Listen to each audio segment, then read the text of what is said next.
Diqqət! Bakıda mərkəzi yollarda 3 günlük təmir. Avtobusların hərəkət istiqaməti dəyişəcək.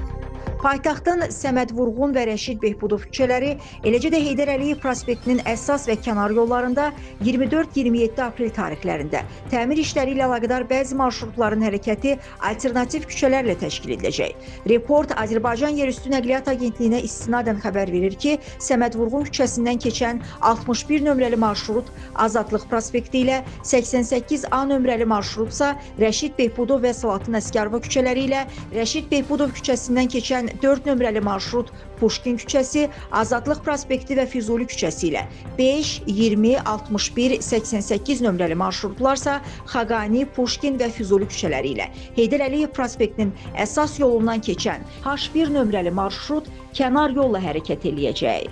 Həmçinin qismən məhdudlaşdırılması nəzərdə tutulan Heydər Əliyev prospektinin kənar yolundan keçən 1, 13, 38 və M8 nömrəli marşrutların intervallarında artım ola bilər.